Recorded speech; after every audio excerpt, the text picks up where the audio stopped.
কুরআনে পথে ডাকছি তোমায় ভালোবেসে অন্তরে, করতে কায়েম খুদার বিধান সাহাবীদের পথ ধরে। কুরআনে পথে ডাকছি তোমায় ভালোবেসে অন্তরে, করতে কায়েম খুদার বিধান সাহাবীদের পথ ধরে।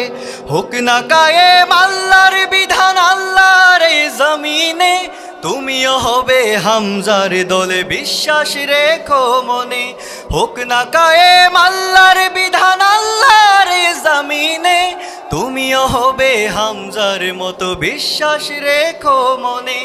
বিশ্বাস রেখো মনে, বিশ্বাস রেখো মনে। আল কুরআনের গড়তে সমাজ তোমার বড় প্রয়োজন, সাচ্চা দিলে চাইলে তুমি বিধান হবে আল কুরআন, ঠিক না? আল কুরআনের গড়তে সমাজ তোমার বড় প্রয়োজন, সাচ্চা দিলে চাইলে তুমি বিধান হবে আল কুরআন। হোক না কায়েম আল্লাহর বিধান আল্লাহর জমিনে, তুমিও হবে হামজার মতো বিশ্বাস রেখো মনে। হোক না কায়েম আল্লাহর বিধান আল্লাহর জমিনে, তুমিও হবে হামজার মতো বিশ্বাস রেখো মনে। বিশ্বাস রেখো মনে, বিশ্বাস রেখো মনে। আল কুরআনের গড়তে সমাজ তোমার বড় প্রয়োজন, সাচ্চা দিলে চাইলে তুমি বিধান হবে আল কুরআন। আল্লাহ তুমি দেখো সহায় দিন কায়েমে এ ধরায়, জীবন দিতে হই যদি আরো একটু যেন বই না পাই। হোক না কায়েম আল্লাহর বিধান আল্লাহর জমিনে, তুমিও হবে হামজার মতো বিশ্বাস রেখো মনে। হোক না কায়েম আল্লাহর বিধান আল্লাহর জমিনে, তুমিও হবে হামজার দলে বিশ্বাস রেখো মনে। বিশ্বাস রেখো মনে, বিশ্বাস রেখো মনে। কুরআন পথে ডাকছি তোমায় ভালোবেসে অন্তরে, করতে কায়েম খুদার বিধান সাহাবীদের পথ ধরে। কুরআন পথে ডাকছি তোমায় ভালোবেসে অন্তরে, করতে কায়েম খুদার বিধান সাহাবীদের পথ ধরে। হোক না কায়েম আল্লাহর বিধান আল্লাহর জমিনে, তুমিও হবে হামজার মতো বিশ্বাস রেখো মনে। হোক না কায়েম আল্লাহর বিধান আল্লাহর জমিনে, তুমিও হবে হামজার মতো বিশ্বাস রেখো মনে। বিশ্বাস রেখো মনে, বিশ্বাস রেখো মনে। বিশ্বাস রেখো মনে, বিশ্বাস রেখো মনে। লিল্লাহে তাকবীর, লিল্লাহে তাকবীর। সম্মানিত মুসলিম তাওহীদি জনতা, এ পর্যায়ে মহাগ্রন্থ কুরআনুল কারীম এবং হাদিসের আলোকে বিশ্বনবী মুহাম্মদ রাসূলুল্লাহ সাল্লাল্লাহু আলাইহি ওয়াসাল্লামের সমাজ ব্যবস্থার সাথে বর্তমান সমাজ ব্যবস্থার তুলনামূলক বিষয়ে আলোচনা করবেন নন্দিত আলেমে দ্বীন, আন্তর্জাতিক খ্যাতি সম্পন্ন মুফাসসিরে কুরআন ও প্রখ্যাত কারি মাওলানা আব্দুল্লাহ আল আমিন সাহেব ঢাকা।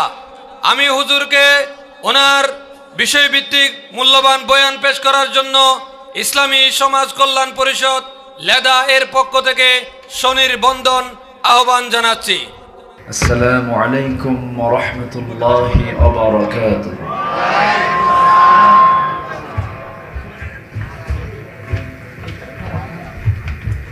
إن الحمد لله الأكرم الذي خلق الإنسان وكرم وعلمه من البيان ما لم يعلم، فسبحان الذي لا يحصى امتنانه باللسان ولا بالقلم. نشهد أن لا إله إلا الله وحده لا شريك له،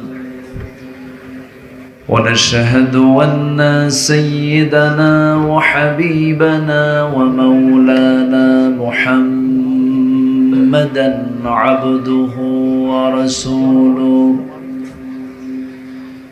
الذي أرسله بالحق بشيرا ونذيرا وداعيا إلى الله بإذنه وسراجا منيرا فقد قال الله تعالى في كلامه المجيد وفرقانه الحميد أعوذ بالله من الشيطان الرجيم بسم الله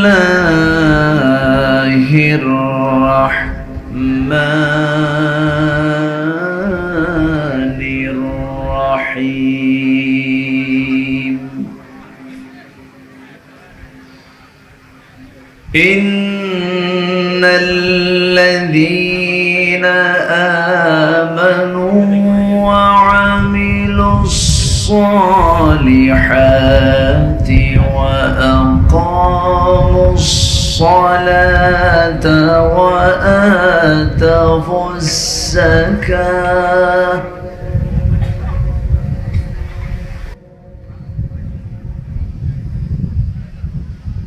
وآتوا الزكاة لهم أجرهم عند ربهم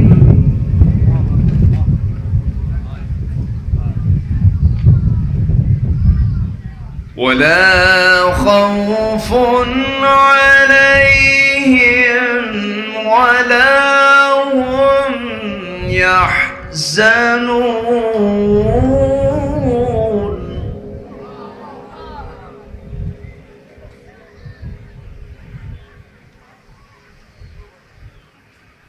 يا أيها الذين آمنوا اتقوا الله وذروا ما بقي من الربا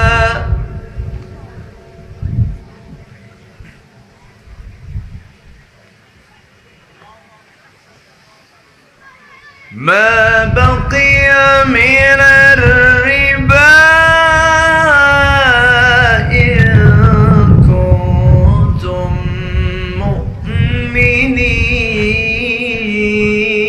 مؤمنين الله أكبر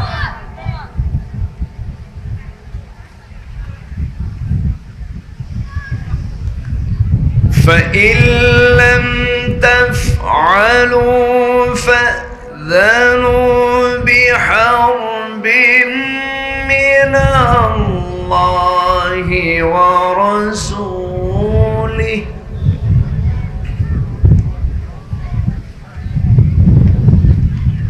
وإن تبتم فلكم رؤوس أموالكم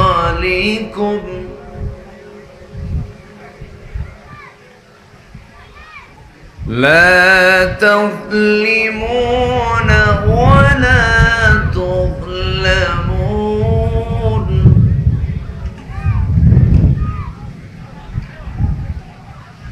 الله أكبر بسم الله الرحمن الرحيم إن الله وملائكته يصلون على النبي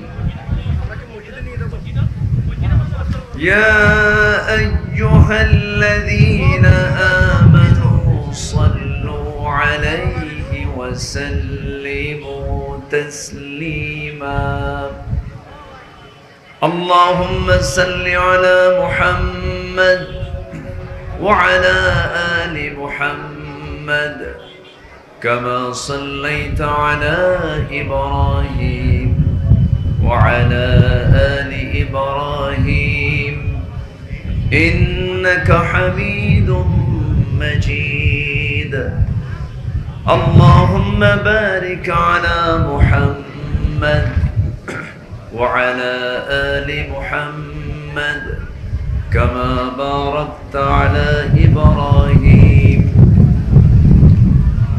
وعلى آل إبراهيم إنك حميد مجيد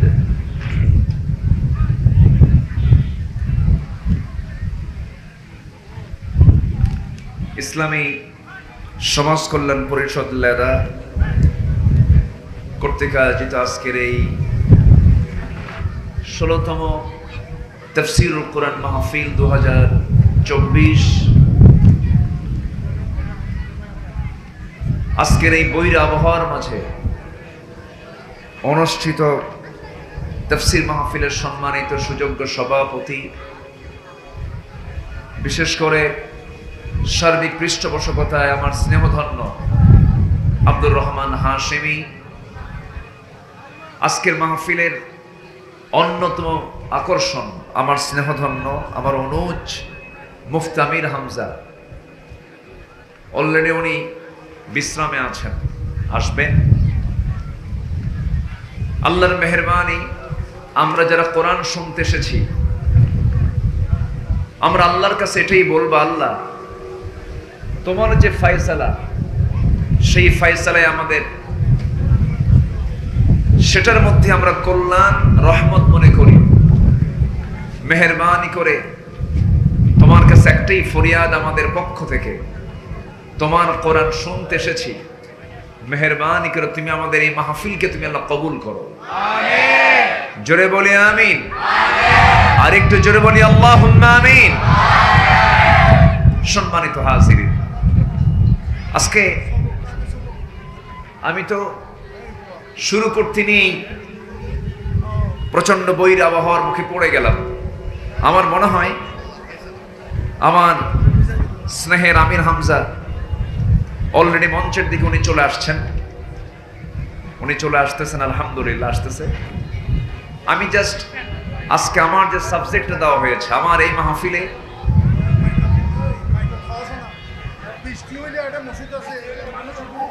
একটানা আমি 8 বছর আসলাম, এবছর দিয়ে আমার 8ম বার্ষিকী, 8 বার পূরণ হলো। হ্যাঁ, আমি তো বলে ফেলছি 8 বার আমার আশা হলো। সম্মানিত হাজিরিন, বৃষ্টির যদি ঘনত্ব বেড়ে যায়, যদি খুব ঘনত্ব বেড়ে যায়, পাশে মসজিদ আছে, আমরা মসজিদে আমরা চলে যাব। তো আমি যদি ভিজতে পারি, আপনি কি আমার সঙ্গে থাকতে পারবেন না? সবাই থাকতে রাজি আছেন তো ইনশাআল্লাহ? জোরে বলি ইনশাআল্লাহ। একটু বসেন।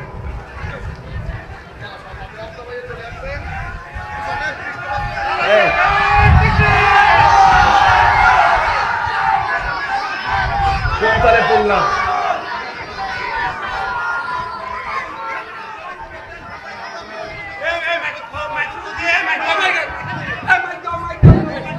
সম্মানিত ভাই,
দাবি, আপনাদের চাহিদা, আপনাদের উচ্ছ্বাস, ভালোবাসার মানুষ মুফতি আমির হামজা কারি আব্দুল্লাহ আলামিন, দুই বাংলাদেশের নক্ষত্রকে আমি এই আমাদের বাংলাদেশের যদি বাংলাদেশ হয়, এই কর্নারে আমার অবস্থান, আমাদের অবস্থান, এখানে আমি উপস্থিত করতে পেরেছি আল্লাহ রাব্বুল আলামিনের কাছে আমরা শুকরিয়া জ্ঞাপন করি।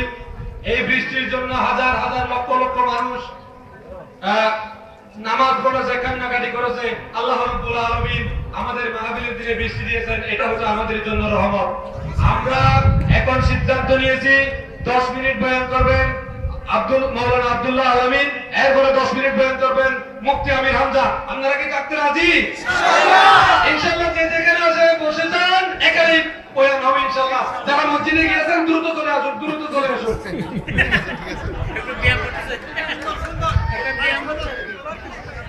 জি আলহামদুলিল্লাহ, আমরা আল্লাহর কাছে এটাই কামনা করি, আল্লাহ যেন আমাদের কোরআন শোনার জন্য একটা পরিবেশ তৈরি করে দেন। জোরে বলি আল্লাহুম্মা আমিন। আর এটা সম্মানিত ভাইয়েরা,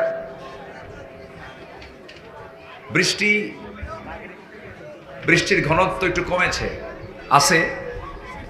আমরা আল্লাহর কাছে এটাই কামনা করি, আল্লাহ যেন আমাদেরকে কোরআন শোনার একটা পরিবেশ তৈরি করে দেন। জোরে বলি আল্লাহুম্মা আমিন।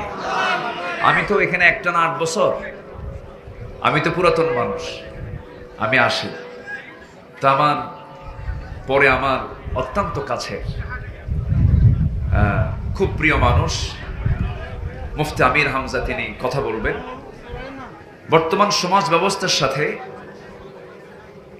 রাসূল করিম সাল্লাল্লাহু আলাইহি ওয়াসাল্লামের সমাজ ব্যবস্থার যে একটা তুলনামূলক পার্থক্য, এটার জন্য তো সময় দরকার। জাস্ট আমি একটা আর্টিকেল আমি বলি, আমি তার হাতে মাইকটা আমি ছেড়ে দিচ্ছি, বৈরী আবহাওয়া, আমি আমার সময়টা আমি মুফতি আমির হামজাকে দিয়ে দিচ্ছি। একটি সমাজ পৃথিবীতে গড়েছিলেন এবং সেই সমাজ নামে রাসূল নিজে বলেছেন, খায়রুল কুরুনি কারনি সুম্মাল্লাযীনা ইয়ালুনাহুম সুম্মাল্লাযীনা ইয়ালুনাহুম, সবচেয়ে শ্রেষ্ঠ যুগ হলো আমার যুগ। এই কথা বলেছেন মুহাম্মদুর রাসূলুল্লাহ সাল্লাল্লাহু আলাইহি ওয়াসাল্লাম। কেন শ্রেষ্ঠ যুগ, তার যুগ কেন বলা হলো? এটার মূল কারণ হলো, তিনি যে সমাজে জন্ম নিয়েছিলেন সেই সমাজটা ছিল দ্য এজ অফ ইগনোরেন্স, বর্বরতার যুগ। এমন কোন অসভ্যতা বর্বরতা নেই যা ছিল না। সেই যুগে রাসূল জন্ম নিলেন, কিন্তু তিনি এমন একটা সমাজ গড়লেন যে সমাজটা এত শ্রেষ্ঠ রূপ দিল যে সমাজকে নিয়ে রাসূল নিজেই বললেন, খায়রুল কুরুনি সুম্মাল্লাযীনা ইয়ালুনাহুম, শ্রেষ্ঠ যুগ হচ্ছে আমার যুগ। কেন? এর মূল কারণ হলো, তিনি যে সমাজটা সাজিয়েছিলেন,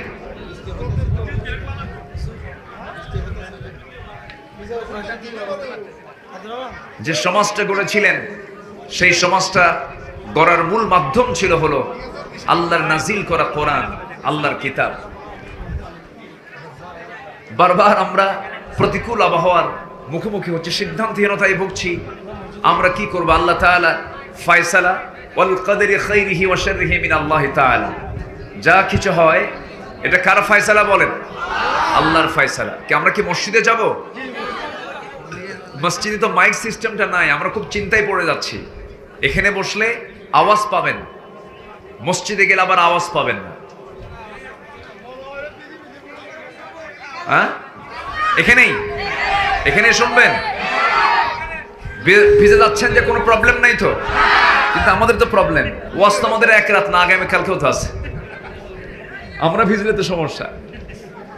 তো ইসলামী সমাজের যে দিকগুলো, রাসূল যে সমাজ গড়েছিলেন, 1 নম্বর হলো ইমানের ভিত্তিতে গড়া সমাজ ছিল আমার রাসূলের।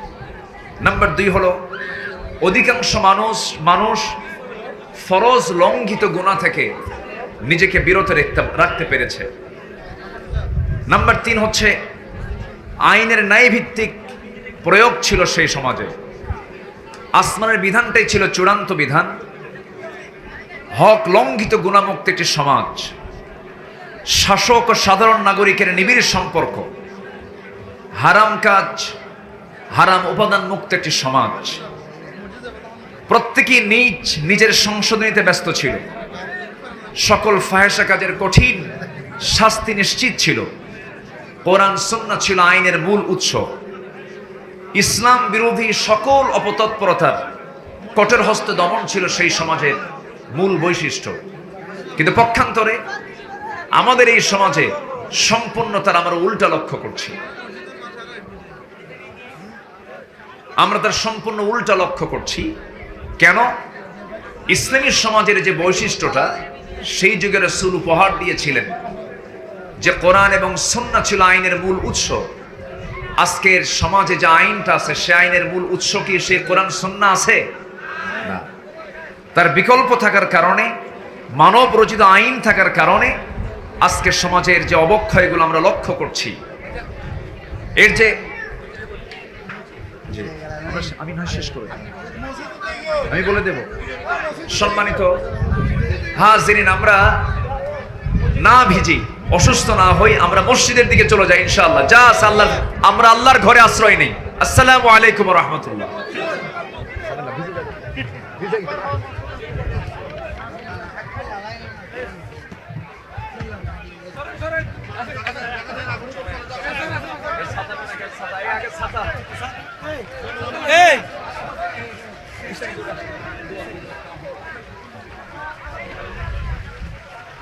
আমার দেশে এখন এই মুহূর্তে কোনো কিছুর সংকট নেই। কে বলেছে খাদ্যের সংকট? কে বলেছে সম্পদের সংকট? গোটা পৃথিবীর 2 শতাধিক রাষ্ট্রের মধ্যে আমার ক্ষুদ্র চিন্তায়, আমার ক্ষুদ্র চোখে আমি যতটুকু দেখেছি, আমার দেশের এমন কোনো জায়গা নাই যে জায়গার মূল্য, যে জায়গার মধ্যে আল্লাহ তাআলা এত সম্পদ রেখে দিয়েছেন। এই যে টেকনাফ পাহাড় বেষ্টিত অঞ্চল, বিশাল একটা সমুদ্র আল্লাহ তাআলা আমাদেরকে দিয়েছেন, পাহাড় আমাদেরকে দিয়েছেন। এই দেশে এমন কোনো খনি নাই যে খনির উপস্থিতি আমার দেশে নাই। খনিজ এবং প্রাকৃতিক সম্পদে ভরপুর আমার দেশ। কোনো প্রবলেম ছিল না, কোনো সম্পদের ঘাটতি নেই, কোনো খাদ্যের ঘাটতি নেই। শুধু সংকট হচ্ছে সৎ এবং যোগ্য নেতৃত্বের সংকট। সেই সৎ এবং যোগ্য নেতৃত্ব গড়ে তোলার মধ্য দিয়েই একটি সুন্দর সোনালী সমাজ গড়ে তোলা সম্ভব। আসুন আমরা কোরআন এবং সুন্নাহকে সামনে রেখে, আমার নবী যেমন অজ্ঞ বর্বর যুগের মানুষগুলোকে, শততা বিভক্ত জাতিকে এক সুতার কাঠিতে আবদ্ধ করতে পেরেছিলেন, যে রাসূল এমন একটি ঘুণে ধরা সমাজে জন্ম নিয়েছিলেন, একটা ভাঙ্গা পাতিলকে কেন্দ্র করে যুগের পরে যুগ তারা যুদ্ধ লাগিয়ে রাখত। মাইট ইজ রাইট, জোর যার মূল্য তার, এই নীতিতে বিশ্বাসী হয়ে তারা সমাজ চালাতো। যে যুগের মানুষ পৌত্তলিকতা প্রীতির এমন চূড়ান্ত লেভেলে গিয়ে পৌঁছেছিল, আল্লাহর ঘর কাবার ভিতর পর্যন্ত তারা 360টা মূর্তি পর্যন্ত তুলেছিল। সেই সর্বদিকে এমন কোন দিক বিভাগ ছিল না যে দিকটা তাদের ভালো দিক ছিল। এমন একটি জাতিকে বিশ্বের শ্রেষ্ঠ জাতিতে রূপ দিলেন, সেখান থেকে বের করে আনলেন আবু বকরের মতো দৃঢ়চেতা মানুষকে, সেই সমাজ থেকে বের করে আনলেন ওমরের মতো একজন সাহসী মানুষকে, সেই ঘুণেধরা সমাজ থেকে বের করে আনলেন ধৈর্যশীল ওসমানের মতো একজন মানুষকে, সেই সমাজ থেকে বের করে আনলেন আবু তালিবের পুত্র সাইয়েদনা আলী, একজন বীর লড়াকু সৈনিককে। দুনিয়ার কোনো তন্ত্র মন্ত্র দিয়া নয়, কার বিধান দিয়া? আসতে বলবেন না, কার বিধান দিয়া? রাসূল চেষ্টা করেছিলেন অনেক, পারেননি। 40 বছর বয়স কিন্তু কম না। 40 বছর বয়স কি কম? 40 বছর পর্যন্ত তিনি অনেক চেষ্টা করেছেন, পারেন নাই। কারণ তার কাছে কোনো আইন ছিল না, তার কাছে বিধান ছিল না, তার কাছে ওহী আসে নাই। তখন তিনি নবুয়ত পান নাই। নবুয়ত পেয়েছেন কত বছরে? বলেন কত বছরে? 40 বছরে। সেই দিন পরাজিত থাকবে, সেই দিনের উপরে অন্য দিন বিজয়ী থাকবে, আপনি তৃপ্তির ঢেকুর নিয়ে ভাববেন আমি তো আমার কপাল কালো বানাইছি, আমি তো 5 ওয়াক্ত নামাজ পড়ি, আমি তো রমজান মাসে রোজা রাখি। না, একামতে দিনের কাজ করা ফরজ। একামতে দিনের কাজ করা কি ফরজ? আল্লাহ তাআলা সূরা শুরার মধ্যে বলছেন, শারআ লাকুম মিনাদ দীন মা ওয়াসা বিহি নূহা ওয়াল্লাযী আওহাইনা ইলাইকা ওয়া ওয়াসাইনা বিহি ইব্রাহিম ওয়া মূসা ওয়া ঈসা আন আকিমুদ দীন ওয়া লা তাতাফাররাকু ফীহি। তোমরা আল্লাহর দিন কায়েমের ক্ষেত্রে মতপার্থক্য সৃষ্টি করো না। এই দিন প্রতিষ্ঠার ক্ষেত্রে আমরা পিছপা হব না। বিভিন্ন ফতুয়ার বিষ বাষ্প আমাদেরকে গুলিয়ে দেওয়ার চেষ্টা করা হবে, কিন্তু আমাদের মাথায় একটাই রাখতে হবে, সেটা হলো এই জমিন আমরা কারো আইনকে মানব না, আমরা আইন মানব কার? তাহলে একটি সুন্দর ইসলামী সমাজ প্রতিষ্ঠা সম্ভব। আসুন একামতে দ্বীনের এই কাজের আঞ্জাম দেওয়ার জন্য নির্দিষ্ট সংঘবদ্ধ একটু সম্মিলিত শক্তি, একটি সংঘবদ্ধ শক্তির ছায়াতলে আমরা আবদ্ধ হয়ে একামতে দ্বীনের কাজ আমরা বেগবান করি। যে দায়িত্ব আল্লাহ তাআলা পয়গম্বরদেরকে দিয়েছেন, যে দায়িত্ব আল্লাহ তাআলা আমাদেরকেও দিয়েছেন, তুমিনুনা বিল্লাহি ওয়া রাসূলিহি ওয়া তুজাহিদুনা ফি সাবিলিল্লাহি বিআমওয়ালিকুম ওয়া আনফুসিকুম যালিকুম খায়রুল লাকুম ইন কুনতুম তা'লামুন। সম্মানিত ভাইয়েরা, আমি কথা বাড়াবো না। ভিতরে প্রচণ্ড গরম, একে তো আবহাওয়া গরম, আবার আমাদের গায়ের তাপমাত্রায় আরও তাপমাত্রায় ডাবল হয়ে গেছে। আমি আমার কথা না বাড়িয়ে আমি আমার সংক্ষিপ্ত আলোচনা প্রচলিত সমাজ এবং আমার নবীর গড়া সমাজ এর তুলনামূলক একটা ব্যাখ্যার সাবজেক্ট আজকে আমার দেওয়া হয়েছিল।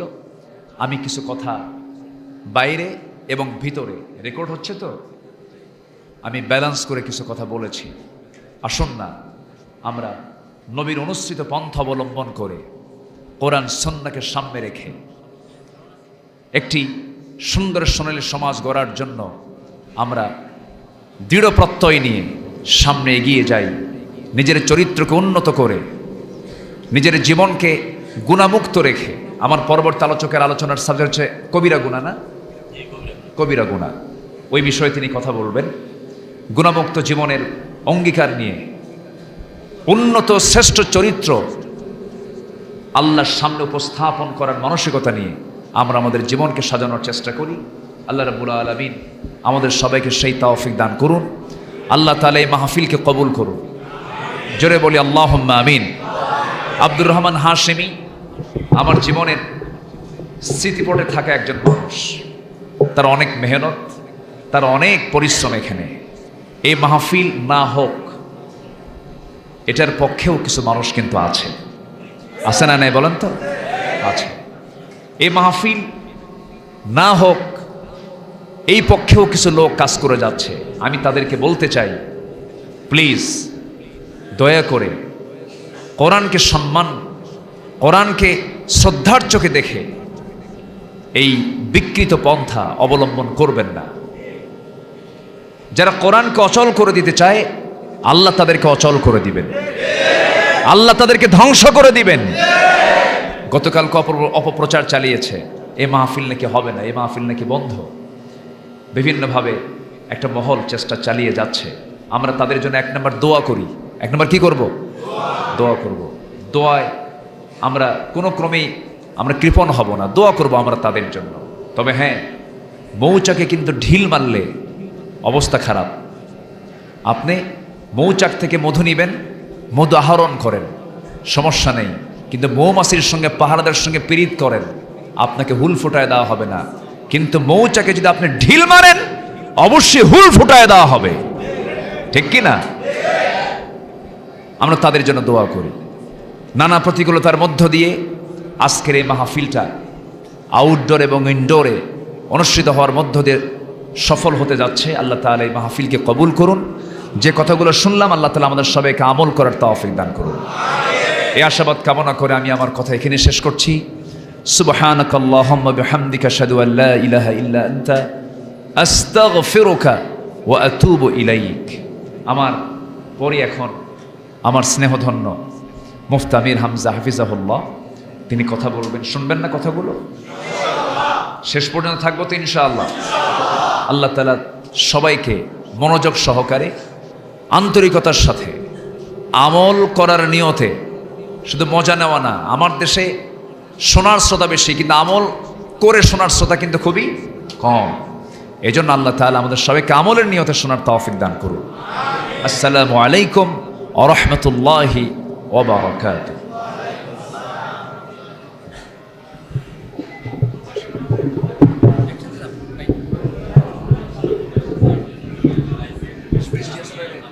Não, é